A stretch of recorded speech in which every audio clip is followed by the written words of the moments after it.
Provérbios 11:30. O fruto da retidão é árvore de vida, e aquele que conquista almas é... Vou repetir. O fruto do justo é árvore de vida, e o que ganha sábio, o que ganha almas é... Tá vendo? Ganha almas, ó. É bíblico, né? Ganha almas, ganha vida. Aquele que ganha vida é sábio. É engraçado, né? Pode mostrar sabedoria. Tem a sabedoria dos homens. Não é isso?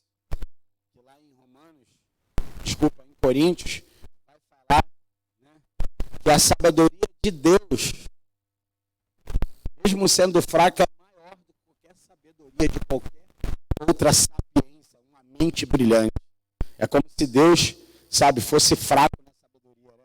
É tipo quase um deboche.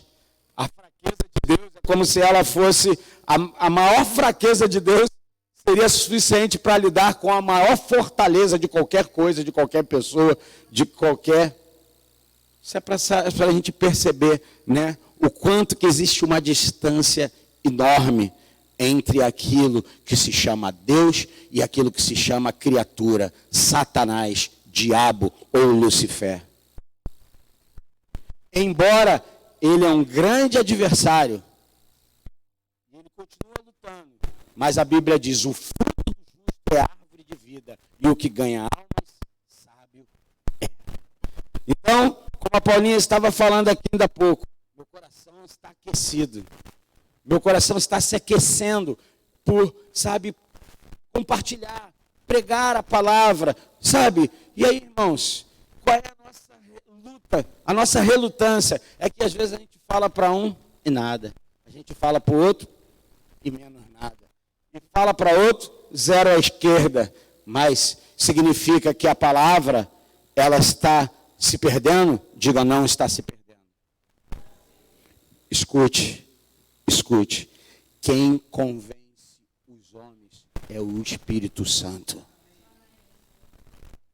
Tem muita gente sendo convencido por uma boa oratória e por alguns bons argumentos humanos, e isso não é suficiente. Mas quando alguém tem um encontro divino com a presença de Deus, isso é suficiente para mudá-la e transformá-la para sempre. Amém? Para sempre. Então, o fruto do justo é a árvore de vida, o que ganha almas, sábio é. O grande objetivo da sua vida é ser uma árvore de vida.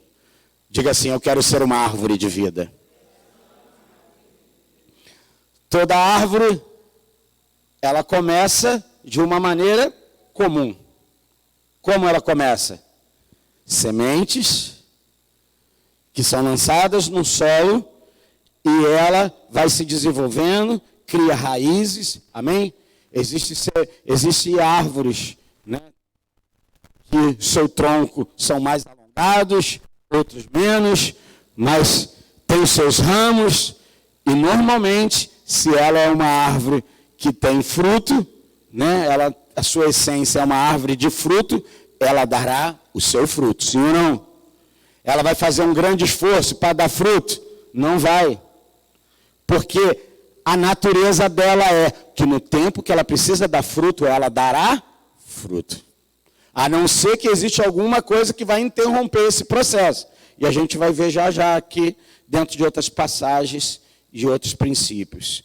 Então, o grande objetivo da minha vida e da sua vida é ser uma árvore de vida, como está aqui em Provérbios 11:30. Agora, para ganhar vidas, conquistar suas almas, sabe, tem que ser feito alguns processos. Aí onde entra a operação do Espírito Santo. É fazer com que essas vidas, essas almas, saiam da cegueira do pecado e da injustiça para a justiça e da ignorância para o saber. Por isso que é necessário que a gente pregue. Como diz Isaías, como virão se não tem quem? E como o quê? Diz mais. E como crerão se não tem quem fale? E quem irá? Quem é que vai sair para falar? Alguém precisa fazer isso, irmãos. E aí talvez a gente diga assim, o evangelista. Né? Por essência, a gente diz, aquela fulano, só, isso é uma evangelista nata. Só abre a boca e fala até pro poste. Convence o poste. Hoje, tu vai converter. Caramba, você é um evangelista. Agora, eu vou mostrar para você que isso é um engano. E Jesus queria deixar isso muito claro. E Jesus, sabe, ensinou em tantos momentos que o seu ministério foi exercido nessa terra. Mas João capítulo 15, versículo de 1 a 17, a maioria de nós conhece essa passagem. A maioria de nós conhece essa passagem. Jesus começa dizendo, diga assim, Jesus, ele vai ensinar, ele diz assim, eu sou a videira verdadeira, o meu pai é o lavrador. Todos os ramos que não dão uvas, ele corta, embora elas estejam em mim. Significa que uma videira, um ramo que está ligado à videira e que ela não produz, ela precisa ser o quê? Extirpada, lançada fora. Sabe por quê? Ela está roubando a seiva, ela está arrancando, sabe, nutrientes de algo que era para que ela funcionasse. Por isso Jesus vai dizer, todos os ramos que não dão uvas ele corta, embora estejam em mim. Mas os ramos que dão uvas ele poda, a fim de que fiquem limpos e deem mais uvas ainda. Vocês já estão limpos por meio dos ensinamentos que eu lhes tenho dado. Continuem unidos comigo e eu continuarei unido com vocês. Isso é condicional, sim ou não? Sim ou não, irmãos? Ele vai ensinar, continue comigo. Fica unido, ligado comigo e eu estarei com vocês. Pois assim como o ramo só dá uvas quando está unido com a planta, assim também vocês só podem dar fruto se ficarem unidos comigo. Eu sou a videira e vocês são os ramos. Quem está unido comigo e eu com ele, esse dá muito fruto. Porque, dá muito fruto. Porque sem mim, vocês não podem fazer nada. E você conhece a passagem, ele vai continuar dizendo, trazendo outros princípios. Eu não quero me delongar aqui nessa passagem, porque eu quero pegar um outro conceito para a gente compartilhar. Então, significa, irmãos, que eu e você, para sermos sábios nessa terra, nós precisamos ganhar almas, ganhar vidas. Você foi chamado para ser uma árvore de vida. Diga assim, eu sou uma árvore de vida. Por quê? Porque você está ligado na videira verdadeira. Quantos estão ligados aqui em Jesus? Então não tem como isso falhar, irmãos. Não tem como falhar. Isso funciona, isso dá certo. Escute, o humanismo, diga humanismo. O humanismo vai nos ensinar ser para ter. Diga humanismo, me ensina ser para ter. O princípio do reino de Deus. Diga comigo, o princípio do reino de Deus me ensina dependência de Deus. Significa receber para ser. Sem mim nada podeis fazer. O humanismo vai te empurrar o tempo todo para que você seja. Você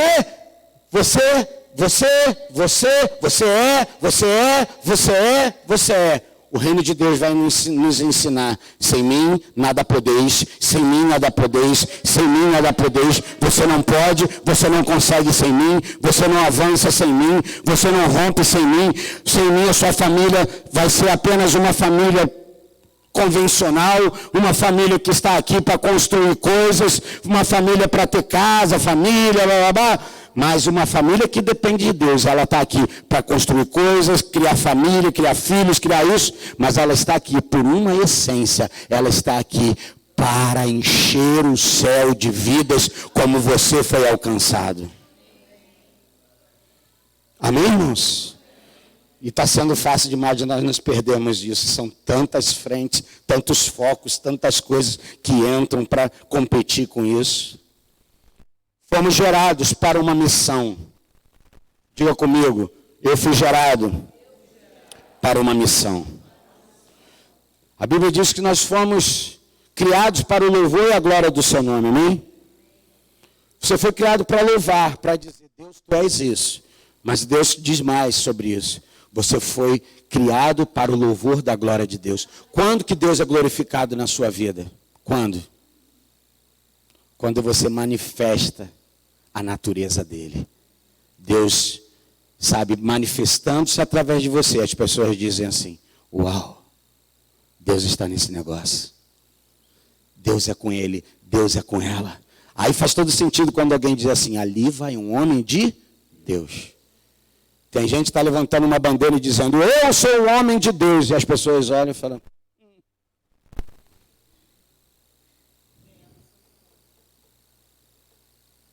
quem te conhece que te compre. Aí a mãe, o pai, o filho diz, quem te conhece te compre. A pessoa lá no trabalho diz, você crente?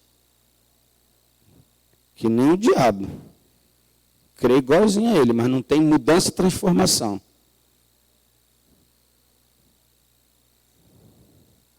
Entra emburrado, sai emburrado.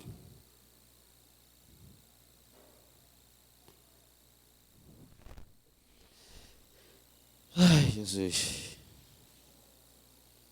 Irmãos, nós fomos gerados para uma missão. Nós temos uma missiologia. Diga comigo, missiologia. Você tem uma missão, uma missiologia como filho, como igreja nessa terra. A palavra missiologia, o termo missiologia é a junção de dois vocábulos. Um latino, missione, e o outro grego, logia. Literalmente significa estudo ou tratado sobre missões. Então você foi chamado para uma missão. A palavra missão procede do verbo latino mitere, ou mitere. Isto é, ação, tarefa, ordem, mandato. Você tem uma missão. Qual foi a missão que Jesus nos deu lá em Mateus capítulo 28? Ide. É uma ação. É indo, fazendo. Fazendo o quê? Pregando e fazendo discípulos. Amém? A maior luta dessa nossa geração não é apenas pregar, é fazer discípulo. Muitos evangelhos, mas poucos discípulos. Irmão, você já deve ter percebido, não é difícil. Talvez você seja um pouquinho mais novo na fé, você vai compreender isso com um pouquinho de tempo. Mas quem já tem um pouquinho mais de tempo na caminhada sabe que existe uma igreja dentro da igreja. Sim ou não? Mas o Senhor é dono das duas. Como ele vai tratar, ele vai tratar. Mas existe uma igreja dentro de uma igreja. Existe um crente dentro de um crente. Por quê? Sabe, a palavra missão procede do verbo latino, mitere. Isto é, ação, tarefa, ordem, mandato. Você sabe o que é um mandato? É o quê? Mandato. Alguém que tem uma procuração para fazer. Jesus disse, eu vou ficar um tempo, mas vocês farão obras maiores do que eu. Amém? Ele nos deu essa procuração, a gente vai ver um pouquinho mais à frente aqui, irmãos. Só que a gente não se apropria disso. Só que 12 caras, diga 12 caras. Tira um, diga, tira um. Diga 11. Judas deu uma pisada, diga 11 caras. Ele só cumpriu aquilo que a palavra disse sobre ele. Mas, entrou outro, que também não tem muita influência não. Pelo menos a Bíblia não conta muita história dele. Mas alguns vão dizer que o apóstolo Paulo é esse discípulo remanescente, né? Que ele vai chamar como o último dos apóstolos. E eu vou te dizer uma coisa. Esse cara, ele entendeu o quê? Jesus, ele me deu uma autorização para fazer isso no nome dele. Eu que fui perseguidor da igreja, eu que fiz isso, eu que matei. Ele falou, mas quando ele falou, o quê? Ele fez isso tudo por mim? Naquele encontro no caminho de Damasco, né? Ele tem aquele encontro divino, aquilo impacta a vida dele de um tal jeito. E quando ele, depois de 3 dias, seus olhos se abrem e ele começa a entrar e mergulhar, ponto de ser esse cara que vai até o terceiro céu e diz: eu vi coisas que são inefáveis, eu não consigo explicar o que aconteceu, o que eu vi é demais. Né? E ele vai dizer isso para que eu não me soberbecesse. Foi-me dado um espinho na carne. Eu por 3 vezes pedi para Deus: me livra disso, eu não aguento mais ser esbofeteado por esse mensageiro de Satanás. Mas ele entende: a minha graça, digo, o amor de Deus, me basta. Digo, o amor de Deus, me basta. Digo, o amor de Deus, me basta. Por que não está bastando? Por que não está bastando? Porque nós não estamos provando o amor de Deus. Estamos confundindo o amor de gente, de pessoas, de pai, de mãe, de situações drásticas, sabe, que nos feriram. Isso é tipo de amor. Mas o amor de Deus, se ele entrar na nossa vida, ele nos basta. Sim ou não? Ele nos basta, irmão.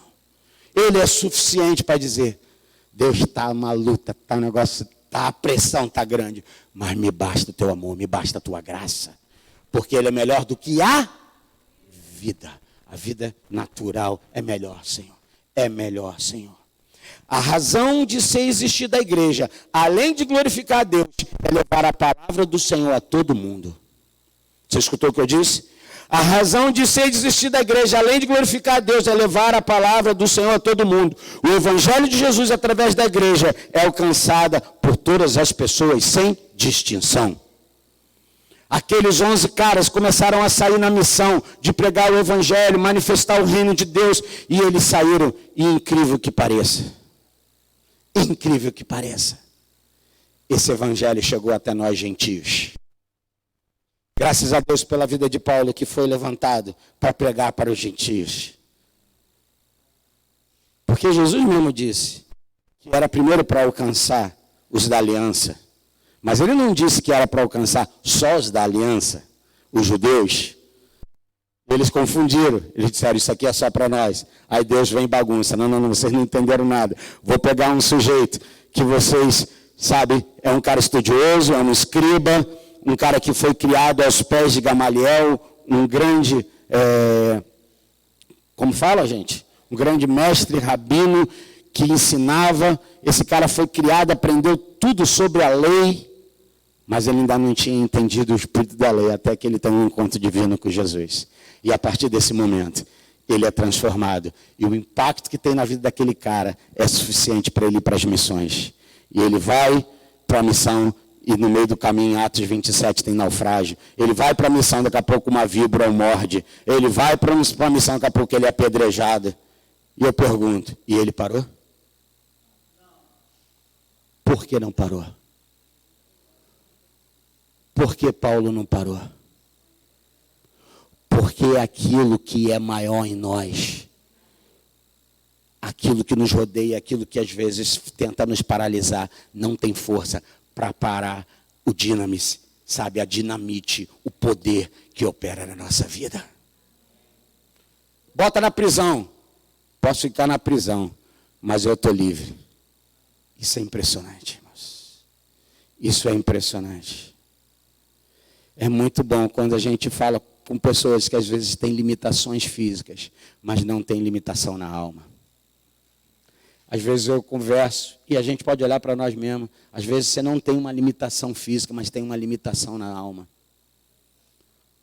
Como eu falei aqui uns domingos atrás, né, a palavra que foi ministrada na irmã lá no carnaval, lá no informe, nanismo na alma. Misericórdia. Como eu fui impactado por aquela palavra.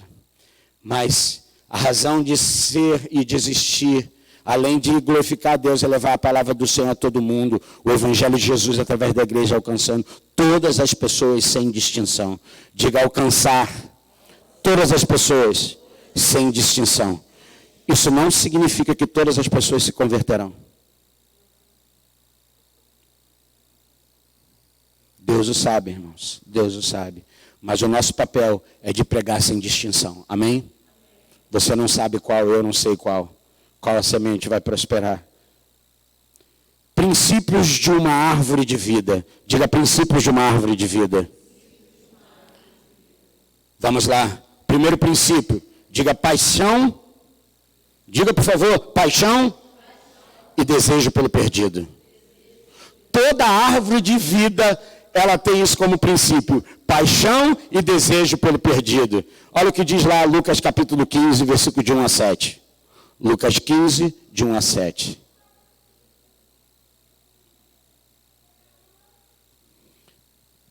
Nós vamos falar aqui de 3 parábolas seguidas, rápido. Lucas 15, de 1 a 7. Todos os publicanos e pecadores estavam se reunindo para ouvi-lo. Ali está a classe. Todos os publicanos, né? A galera que fazia cobradores de impostos. Pecadores estavam se reunindo para ouvi-lo. Versículo 2. Mas os fariseus, agora, né? Agora que vem a classe. Mas os fariseus e os mestres da lei criticavam. O que eles estavam criticando, gente? Este homem recebe pecadores e come com eles. E de quem eles estavam falando? Diga de Jesus de Nazaré. A nossa santidade, ela trabalha da seguinte forma. Santo anda com santo. Sim ou não? Isso tem lógica. Mas deixa eu te dizer uma coisa. Debaixo da missão, santo vai buscar os perdidos. Tem gente querendo pregar para o santo.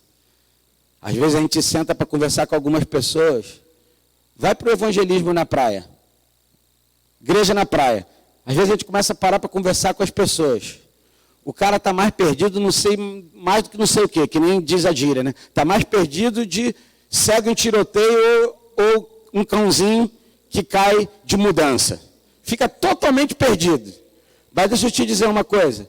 Às vezes, na hora de conversar, ele diz assim: o que você entende sobre salvação? Você entende sobre, sabe, a escatologia? Jesus vem antes, depois? Tem gente que ainda tem a cara de pau de perguntar para você assim: Adão tinha umbigo ou não tinha umbigo? Uma boa pergunta, né, gente? Você sabe que o umbigo você só tem porque você foi cortado do umbigo da sua mãe. Eu sei lá se Adão tinha umbigo ou não tinha umbigo, irmão. O que isso vai interferir na minha vida? Se ele tem umbigo ou não tem umbigo? Mas o teólogo quer mostrar para você que ele sabe muito, enquanto ele está perdido. Em vez de ele só entender, eu sou um pecador e eu preciso de Jesus, mas ele quer mostrar que ele sabe, que ele pode. Tem crente que você conversa e ele sabe um monte de coisa da Bíblia. Ele só não pratica a Bíblia, mas ele sabe. É uma fortaleza, irmãos. Estou falando isso para nós, irmãos. Estou falando isso para nós. Deixa eu continuar, meu Deus do céu. Esses foram os caras, os fariseus e os mestres da lei criticavam. Este homem recebe pecadores e come com eles. Versículo 3. Então Jesus lhe contou esta parábola. Diga, uma história. Qual de vocês que possuindo 100 ovelhas e perdendo uma, não deixa as 99 no campo e vai atrás da ovelha perdida até encontrá-la? Qual de vocês, hein, escribas? Hein, doutores da lei, mestres da lei, qual de vocês? Versículo 5. E quando a encontra, coloca alegremente sobre os ombros. 6.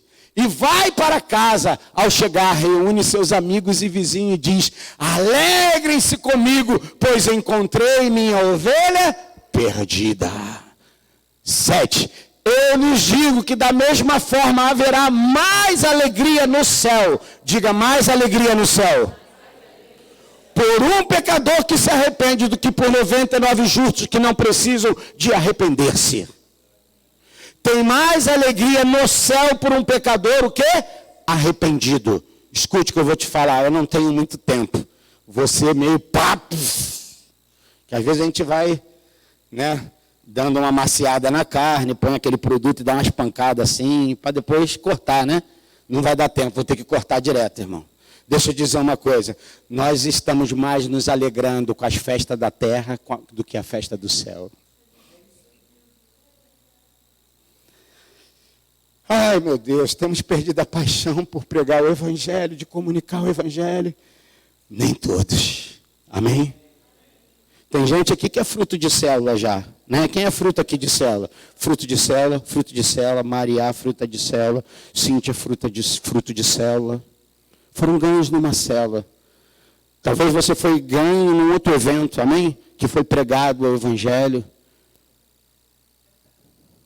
Amém? Pelo tete a tete, por uma conversa, pelo bom testemunho. Mas existem pessoas hoje que têm tido mais alegrias nas festas da terra do que na festa do céu, irmão. Temos mais nos alegrado com as festas, o júbilo da terra do que a festa do júbilo do céu. Olha, o versículo 7 vai fazer uma referência à alegria do próprio Deus. Havia reclamação na terra entre os fariseus. Versículo 2. No versículo 2, os fariseus estavam reclamando. Eles estavam ali falando, que esse cara, o que ele está fazendo entre os beberrões, Irmãos, a palavra de Deus precisa estar no lugar onde os perdidos estão. Aí tem gente que diz assim, eu não posso ir para lá não, que eu me perco. Então você ainda não foi achado. Porque quem foi achado não se perde. Ou, vamos continuar as parábolas. A parábola começa uma outra parábola no capítulo, no versículo 8, até o 10. Bota lá, 8, 10. Ou qual é a mulher, aí Jesus vai contar a segunda parábola. Ou qual é a mulher que possuindo 10 dracmas, que é o valor equivalente a um denário, um dia de trabalho, ok? Uma moeda grega. E perdendo uma delas, não acende uma candeia, ok? Uma luz, tá bom? Como? Uma lanterna, que era feita, né, por óleo. Uma delas, e perdendo uma delas, não acende uma candeia, varre a casa e procura atentamente, ou diligentemente, até encontrá-la. Versículo 9. E quando a encontra, reúne suas amigas e vizinhas e diz, alegre-se comigo, pois encontrei minha moeda perdida. A primeira parábola diz que uma ovelha que estava perdida foi encontrada. E quando se encontrou, ele se alegrou, reuniu todo mundo e fez uma grande festa, um grande júbilo. E a Bíblia diz e afirma, há maior júbilo no céu do que na terra quando um pecador se arrepende. Ele vai contar a segunda história falando dessa moeda que se perdeu. E a procurá-la diligentemente, quando acha, o que ele faz? Ele chama amigas e vizinhos e diz, alegre-se comigo, pois encontrei a minha moeda perdida. Olha o que diz o versículo 10. Eu lhes digo que da mesma forma, escute, há alegria na presença dos anjos de Deus por um pecador que se arrepende. Olha o contraste. Mas havia grande alegria com Deus e entre os anjos do que a reclamação dos escribas. A nossa mente normalmente costuma se apegar às coisas mais negativas do que às coisas boas. Sim ou não, irmãos? Às vezes a gente atenta, diz assim, eu não consigo, eu não posso, eu não sei. Enquanto tem tantas coisas que você já fez, já rompeu, já sabe, avançou. E às vezes você fica preso lá do que ainda você ainda não conseguiu, ainda não pode, ainda não venceu. Aí ele vai passar para a terceira parábola. A terceira história, que é uma história muito conhecida, eu não tenho tempo para ler. Essa parábola fala do filho pródigo. E é a mais conhecida e querida de todas as que Cristo contou. Ela é uma das parábolas mais longas e detalhadas da Bíblia. Diferentemente da maioria das parábolas, tem mais de uma lição. O pródigo é o exemplo, preste atenção, o pródigo é o exemplo de um arrependimento sincero. O irmão mais velho, se você não conhece a história, você vai precisar ler. O irmão mais velho ilustra a impiedade, da hipocrisia, do preconceito e da indiferença dos fariseus para com os pecadores arrependidos. É só uma história, é só uma figura. Sabe, o filho pródigo que pede o dinheiro para o pai, me dá minha grana. Primeiro que é uma desonra. O pai estava vivo. Você não tem herança daquilo que de alguém que está vivo. Você só pode herdar alguma coisa quando alguém morre. Mas ele pede. E é interessante que a Bíblia vai contar nessa história que o pai deu. E o filho foi, o pródigo. Ele vai e detona. Perde tudo, sabe? Perde o dinheiro, né? Segundo o relato do próprio irmão dentro da história. Mas a figura do irmão do pródigo, o irmão mais velho, ela é ilustrada pela impiedade da hipocrisia. Que hipócrita, que preconceituoso. Ele mostra, sabe, uma indiferença, como era a indiferença dos fariseus para com os pecadores arrependidos. O pai retrata a Deus, ansioso por perdoar o pecador e desejando a sua volta. Aquele pai que ia todo dia para a porta da cidade, dizendo, meu filho volta hoje, meu filho volta hoje, meu filho volta hoje. Ele ia todo dia, irmãos. Escute, Deus está todo dia esperando que pecadores se arrependam. A pergunta é, quem vai falar para esses caras que eles precisam de Deus? Tinha uns caras mais grosseiros. João Batista. Raça de víbora! Serpentes! Quem vos enganou? Se a enganou é porque alguém estava contando outra história, né? Arrependei-vos, pois! Caramba! Eu, irmão, cada um com o seu jeito de seu traço, cada um da sua forma.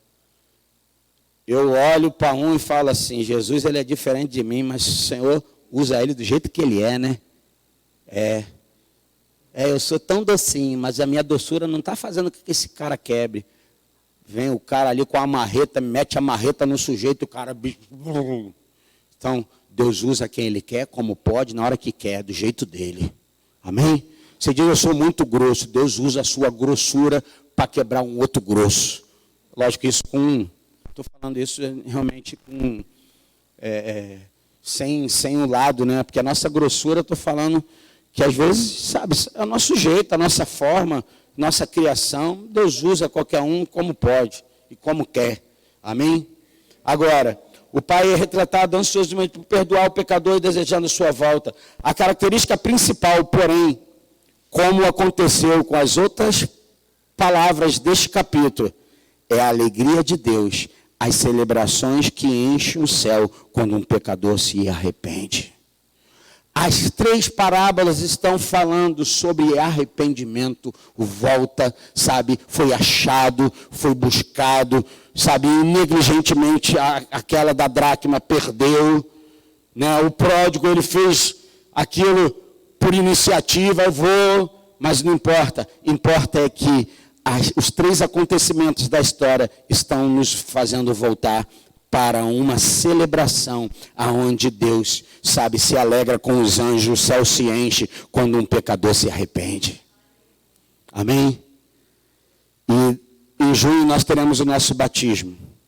Batismo significa alguém que reconheceu o senhorio de Cristo.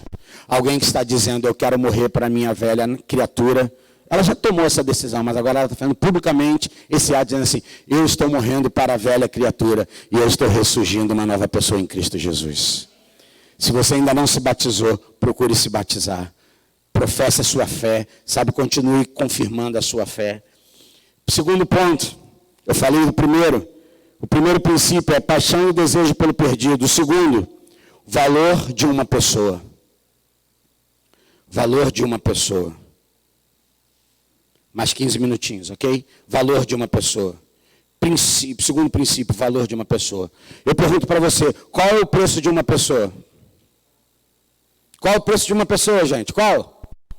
Hã? Temos resposta, não? Tem preço, não? A maioria vai responder, uma pessoa não tem valor. Sim ou não? Embora uma vida, uma pessoa não pode ser medida de uma forma quantitativa, Mães, diga comigo, mães, na visão de Deus, ela valeu tudo o que ele tinha. Quer prova disso? João 3,16. Porque Deus amou o mundo de tal, deu o seu Filho unigênito até então, para que todo aquele que nele crê não pereça, mas tenha vida. Então, qual é o preço de uma pessoa? O valor de uma pessoa é simplesmente o melhor que Deus tem para oferecer, seu próprio Filho. Não venha, como diz um quadro lá que tinha na televisão, não sei se ainda existe, não me venha com churumelas.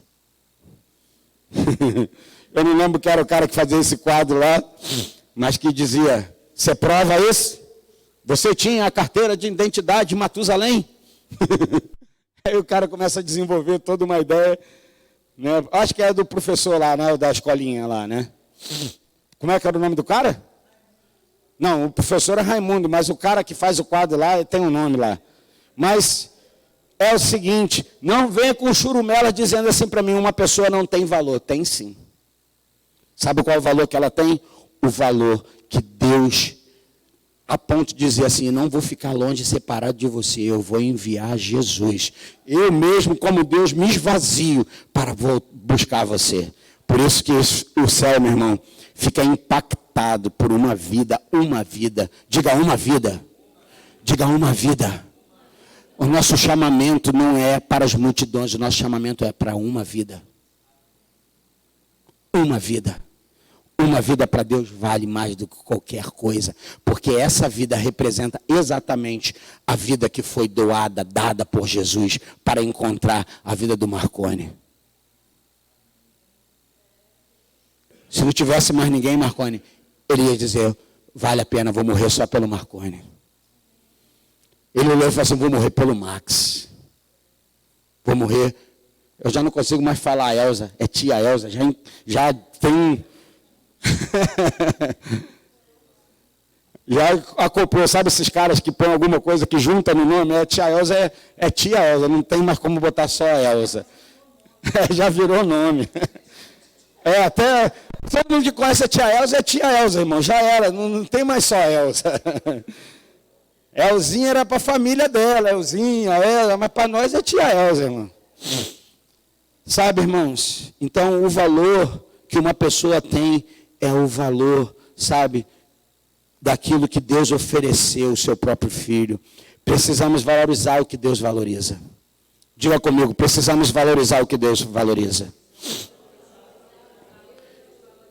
Não só os jovens, mas sobretudo os jovens. Valorize na vida de uma mulher o que Deus valoriza na vida de uma mulher. Quer ser macho? Caba macho? Valorize o que Deus valoriza na vida de uma mulher. Porque esse mundo valoriza outra coisa.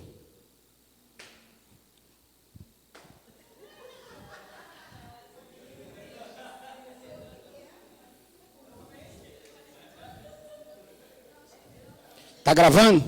Vou escandalizar ali. Conga, la conga, quem.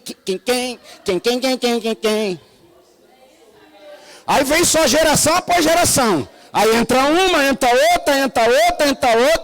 outra. E aí eu pergunto para você. Hoje é o Dia Internacional da Mulher, não é? Nesse dia todo mundo quer fazer campanha. Quer fazer campanha para sua mulher, para sua esposa, para uma mulher? Honre como Deus honra a vida de uma mulher. Todos os dias. Honre essa mulher que está ao seu lado. Acho que foi você, né, Rodrigo? Hoje botou em algum lugar, em algum grupo desse da vida, que eu não sei qual, que é tanto grupo na minha vida, Jesus, que eu falo, que grupo que foi que entrou aquilo? Aí eu procuro para saber onde está, eu não acho. Não dê só flores para sua mulher. Foi dos homens? Foi do grupo dos homens, viu, irmão? Então você não estava nessa. Ontem nós estávamos no Maracanã, vendo Flamengo, Botafogo, né? Fazer o quê? Comum, mas assim, fora a brincadeira, estávamos lá. Eles estavam entregando umas faixas, né? Lembra qual era o que estava na faixa? Fazendo uma menção lá à mulher do Dia Internacional, que eu acho que é hoje, né? Se eu não me engano. Sabe? E o que eu estou querendo dizer com isso, irmãos? Não que a gente não tenha que honrar o dia da mulher, o dia do homem, mas assim, não é só esse momento que a gente precisa honrar. Não é só um dia, não é um ato isolado, sabe? É um valor. Valorize o que Deus valoriza na vida de uma mulher. Não vá só pelo estereótipo, não vá só, sabe, gente? Tem gente que para mal, tem gente que casa mal. O problema é seu, tu escolheu, agora leva que essa cruz é tua. Ah, esse marido que tu me deu nada, você que escolheu, Deus não manda nada de si. Deus mandou casar com ele, mandou nada, deixa de ser mentiroso. Eu escolhi a minha, irmão, achei a minha joia. Rara, estou pagando até hoje, o preço está, estou brincando. Mas deixa eu te dizer uma coisa, a Bíblia diz, aquele que acha uma mulher, acha a benevolência de Deus. Eu achei a minha, tu achou a tua, né, velho? Eu como. Foi ele que me ensinou esse negócio. Ache a sua, ache, amém? Só acha quem? Tem gente que está vindo, deixando de qualquer jeito, deixa a vida, e hoje eu estou no negócio... Estou nas músicas hoje, hein? Aí outro, ainda bem que Jesus vai começar para tirar esses negócios. O pior, às vezes, não é você saber a música. O problema é ter o valor do princípio que está nas músicas, que já está dentro de nós, né? Mas deixa eu dizer uma coisa para terminar, meu Pai Celestial. Hoje, para abençoado ali, não está funcionando ali o relógio, gente. Pode ir até a hora que quiser, é isso? Sangue de Jesus, rapaz. Cadê onde que eu estou, Senhor?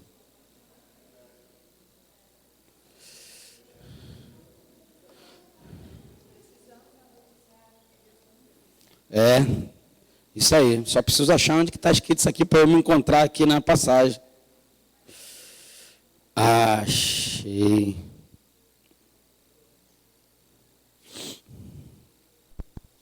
Não achei.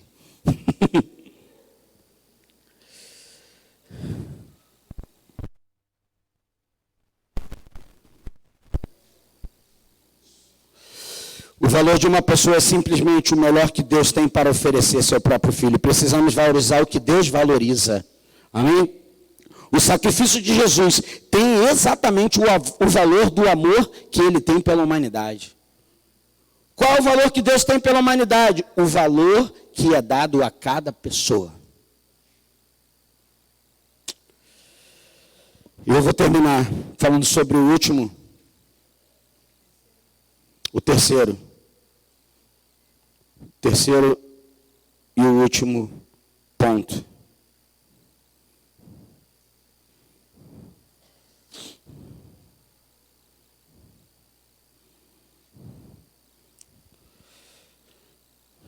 Acho que eu esqueci de botar um subtítulo aqui. Estou vendo que eu esqueci. Mas eu quero que você vá rapidamente comigo para Marcos capítulo 4. Marcos capítulo 4. Essa passagem também está em Mateus capítulo 13. Marcos capítulo 4. Eu quero terminar.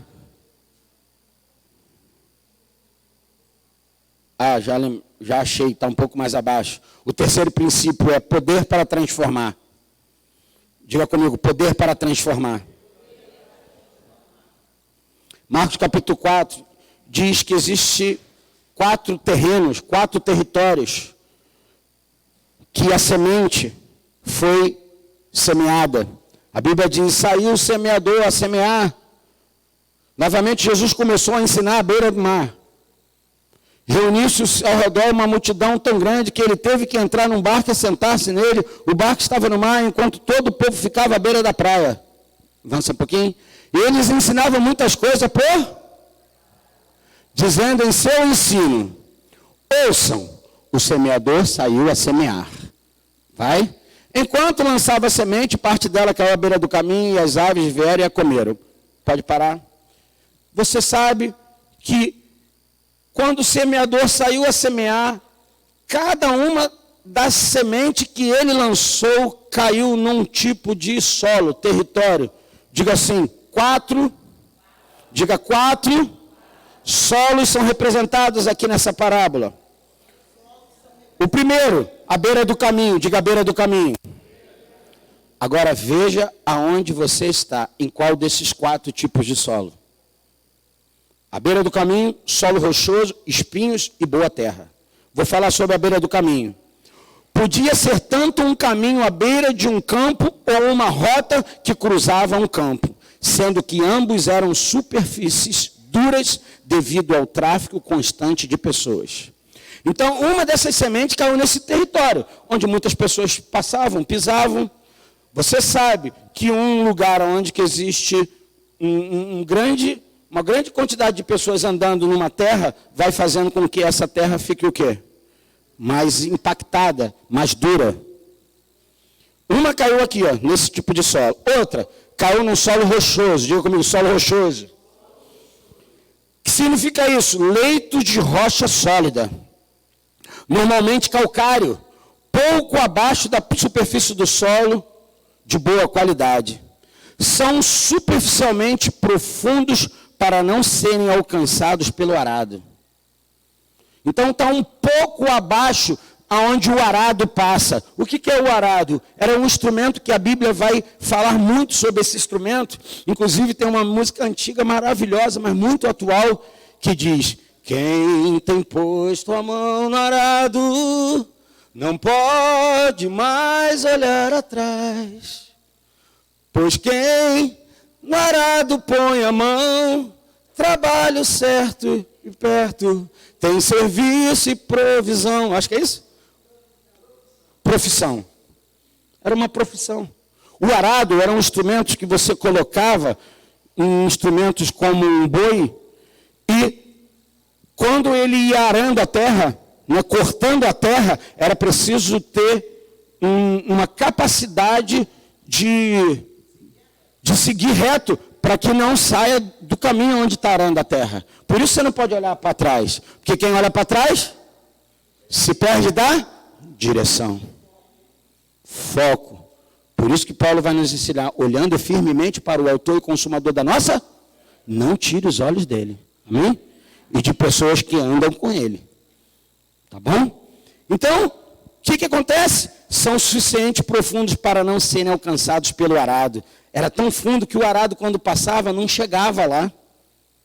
Mas muito rasos. Olha que interessante. Mas muito rasos para permitir que uma planta alcance a água e desenvolva um sistema de raízes apropriado na pequena quantidade do solo que cobre. Falou de um solo que está muito por cima, que era batido, e fala de agora um outro mais abaixo, mas ao mesmo tempo é raso, para que uma planta desça a ponto de desenvolver, né, os nutrientes, a água e os sais minerais. Outro solo, espinhos. Que são os espinhos? Ervas daninhas e resistentes e espinhosas, que tomam conta do espaço disponível. Lembra que a gente falou aqui que existem coisas que às vezes você pode estar ligado, mas pode estar roubando toda a força, a luz, a seiva de uma árvore? É isso aqui, ó. São ervas daninhas. Pessoas, figuradamente aqui, resistentes e espinhosas, que tomam conta do espaço disponível, da luz, da água, de que as plantas precisam. E o quarto e o último solo. É o quarto solo que Jesus, ou melhor, a parábola está ensinando aqui com a boa terra. A Bíblia diz que a quarta, cadê lá o versículo? Está lá no versículo 10, se eu não me engano, né? Cadê? Eu não abri aqui. Não. 8, versículo 8, por favor. Outra ainda caiu em boa terra, germinou, cresceu e deu a boa colheita. A 30 e a 60 e até 100 por 1. Escute isso. Diga, deu fruto, que vingou, amém? E cresceu, produzindo. A quanto? Diga, para uma semente, 30. Para uma semente, 60. Para uma semente, 100. Escute, se você nunca ouviu isso, você precisa ouvir. Uma porção média entre grãos que eram colhidos em relação ao que havia sido plantado era de 8:1. Sendo uma proporção de 10:1, era considerado uma colheita excepcional. Plantou 1 e deu 8. Plantou 1 e deu 10. Excepcional. Jesus vai nos ensinar que no reino dele, você planta uma e dá 30. Você planta uma e dá 60. Você planta uma e dá 100. Olhe um pouquinho para trás. 11 caras, 12 caras abalaram um sistema do mundo. Romano, grego, até chegar aos nossos dias. 11, 12 pessoas fizeram que o Evangelho de Cristo continue poderoso, crescendo e avançando dia após dia, dia após dia, dia após dia. Mesmo eles entrando nas aldeias na África, mesmo eles entrando nas aldeias cristãs, matando crianças, degolando pessoas, queimando pessoas, o Evangelho de Jesus Cristo genuíno, uma semente dá 30, dá 60, dá 100. Se 10:1 era excepcional, o que é isso aqui, irmãos? O que é isso aqui? Não tem palavra não. Não tem palavra. Por isso que a sua vida, como uma semente, pode produzir 30, 60, 100. Você fará coisas extraordinárias em Cristo Jesus. Nós faremos coisas extraordinárias. Vamos achar, amém? Vamos achar quando nós semearmos. Nós vamos colher a 30 e a 60 e a 100 por um. Significa princípio para transformar. Lucas 10, versículo 17 a 20, diz que Jesus vai dizer isso para os discípulos. Lucas 10, versículo 17 a 20, Jesus vai dizer assim, eu vi. Diga assim, eu vi. Olha que interessante. É meio paradoxal, né? Essa passagem. Ou você não acha? Cadê Lucas 10, 17? Ele respondeu, os 72 voltaram alegres e disseram, Senhor, até os demônios se submetem a nós. É 10, 17 mesmo? Isso. Até os demônios se submetem a nós em teu nome. Os caras estavam felizes. Jesus enviou, amém? Aqui são 70, ok? Que é uma representatividade das nações, ok? Algo mundial.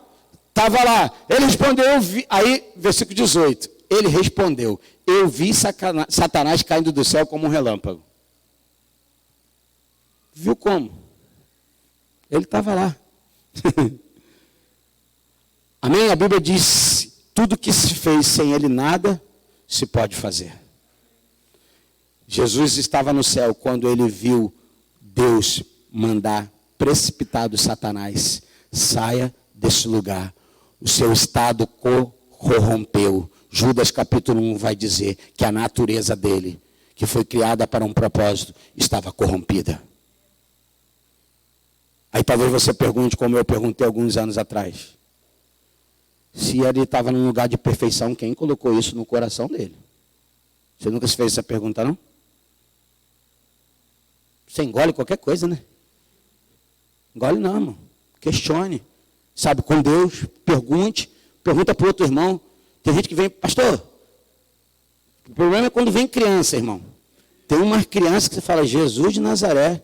Foi, minha irmã, leva seu filho aí, Deus abençoe. Filho é seu, o problema é seu, resolva. Vou te dizer uma coisa, irmãos. Eu vi Satanás caindo do céu como um relâmpago. Agora, olha o poder para transformar. 19. Eu lhes dei autoridade para pisarem sobre cobras e escorpiões e sobre todo o poder do inimigo e nada lhes fará dano.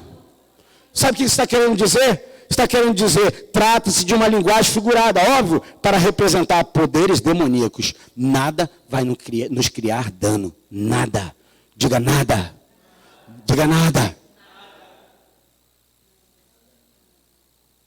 Irmão, quem aqui, não vou nem fazer essa pergunta, quem nunca expulsou um demônio aqui? Quem nunca expulsou um demônio? Nem levanta a mão. Você precisava expulsar um demônio. Você precisava expulsar um demônio para saber como é que é o negócio. Depois que você expulsa, você olha para sua mão e fala, uau. Bota logo um peitinho de pombo. Já viu o pombo tem um peito estufado assim, né? Embora eu estou precisando mais de um sutiã do que outra coisa, mas deixa para lá. Deixa eu te dizer uma coisa. Eis que eu vos dei poder para pisar de serpentes e escorpiões sobre toda a obra do inimigo. Agora, tem gente que nunca provou expulsar um demônio, não sabe nem que dimensão é essa, é tão pequenininha, mas você vê que funciona, no nome dele funciona. E esses caras voltaram, irmão, vibrando. Yeah! Quem vai poder nos deter agora? Eu tenho a força. Voltaram, irmão. Parecia que estava trincado naquele outro negócio, você sabe, né? E aí, versículo, cadê? 20. Contudo, alegre-se não porque os espíritos se submetem a vocês, mas porque os seus nomes estão escritos nos céus. Não tenham alegria porque os demônios se submetem a vocês. A alegria não tem que estar nessas circunstâncias. Ah, porque os demônios vos submetem. Se alegrem porque os vossos nomes estão escritos nos céus. Diga comigo, o nome escrito no céu. E agora eu termino mesmo. Agora eu termino. Alegrai-vos não porque os espíritos se vos submetem. Jesus vai ensinar aos discípulos que, em vez de ficarem tão encantados pelas manifestações extraordinárias com o poder sobre os demônios e a capacidade de realizar milagres, eles deveriam ter percebido que a maior maravilha de todas é a realidade da salvação. A maior alegria que você tem que ter, e eu que eu tenho que ter, não é que os milagres vêm, que as pessoas, sabe, de uau!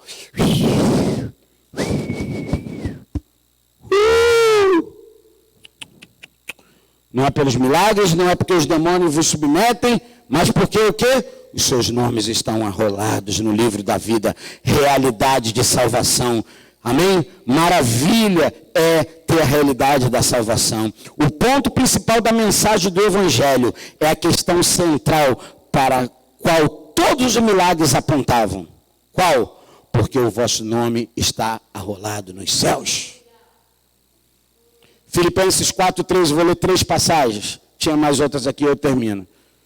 Filipenses 4:3. Por favor, Felipe, rápido aí. Filipenses 4:3, depois Hebreus 12:23. É melhor falar depois, senão vai embaraçar. Filipenses 4:3. Sim, e peço a você, leal companheiro de jugo, que as ajude. Vai falar sobre 2 mulheres. Pois lutaram ao meu lado na causa do Evangelho, com Clemente e meus demais cooperadores. Os seus nomes estão no livro da vida. Que vai falar de Evódia e Sítique, né? Tem alguma passagem que fala dos nomes dela aí? Porque essa daí não tem, né? É aí que aparece o nome delas? Mas ok. Hebreus capítulo 12, versículo 23. Está falando sobre o que? O nome que estava lá no livro da vida, ok? Significa no céu, amém? O livro da vida está onde? Diga no céu. Numa dimensão espiritual em Deus. Hebreus 12, 23. A igreja dos primogênitos, cujos nomes estão escritos nos... Está falando da igreja que começou lá em Atos. Vocês chegaram a Deus, juiz de todos os homens, aos espíritos dos justos aperfeiçoados. Era só o 23? Só o 23. A igreja dos primogênitos, cujos nomes estão escritos nos céus. E a última passagem, Apocalipse 21, 27. Desculpa, são 4 versículos, porque 3 estão falando sobre arrolado no céu. Depois eu vou mostrar um que está arrolado na terra, para você ver a diferença.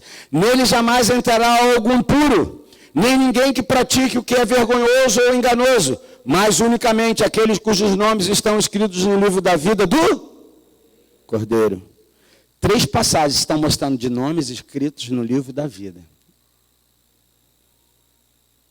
Eu posso te garantir, o diabo já tentou algumas vezes me acusar diante de Deus para dizer assim, toma borracha aí, apaga o nome desse cabra, não presta. E Jesus olha para ele, diz, presta. Eu olho ele pelo sangue do meu filho. Ele recebeu perdão, recebeu justificação, ele recebeu aperfeiçoamento, ele recebeu santificação e ele me presta. E o diabo diz, ele não presta. E Deus para a conversa e diz, está rolado, está na minha lista. Eu quero chegar um dia diante dele cheio de temor e tremor. E eu espero resolver essa equação aqui na terra o melhor possível. Quando ele chamar Sérgio, ele vai me dar um outro nome no céu, que eu não sei qual é ainda. Ele diz, vinde bendito do meu Pai. Entrai. Esse é o seu lugar. Que possui por herança. A herança é Cristo, irmãos. É Ele que nos dá esse lugar. E em contraste aos nomes que estão escritos no céu, olha aqui uma passagem de um nome que fica escrito na terra. Jeremias 17:13. Jeremias 17:13.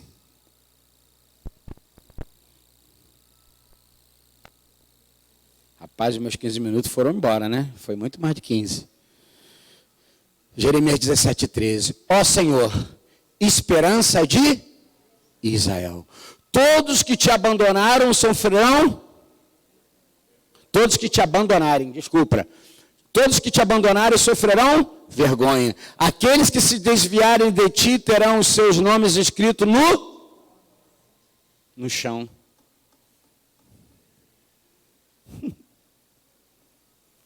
Quer ficar com o nome no chão ou quer ficar com o nome no céu?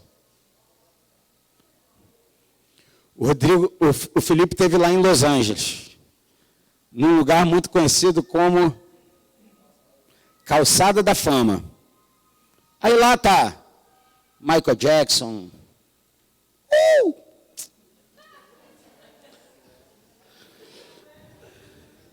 Lá tem mais quem?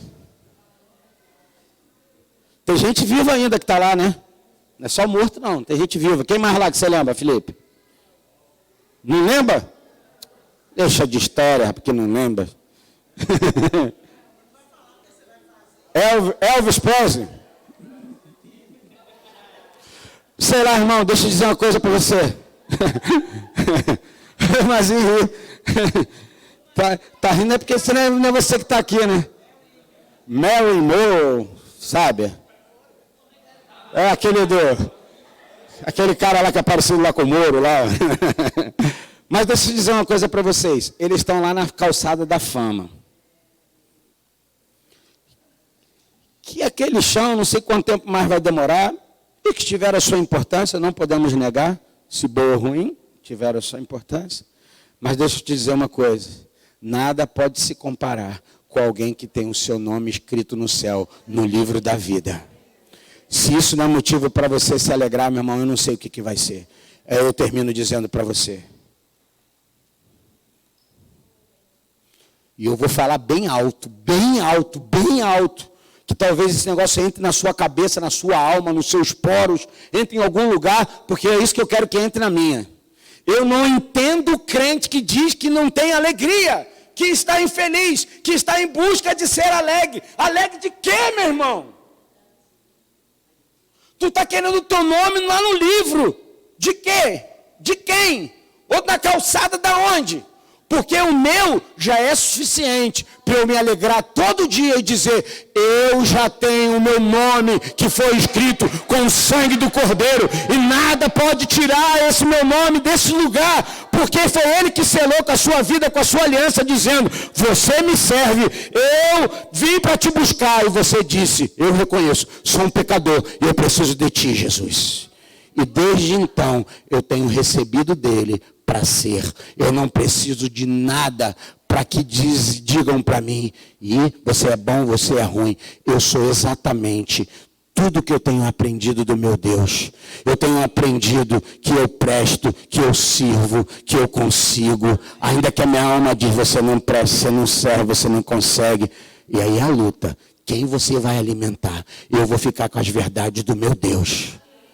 E é debaixo disso que esses alguns anos, sabe, eu tenho dedicado, doado a minha vida para fazer que a minha vida seja uma árvore de vida, uma semente de transformação para as pessoas. Você é um produtor de vida. Diga, eu sou um produtor de vida. Mas lembre-se, sem mim nada podeis fazer. Você não pode de você mesmo, você não consegue de você mesmo. Venha para cá e vamos cantar uma canção e a gente termina. Eu tinha mais 2 versículos para ler, mas vamos ficar por aqui.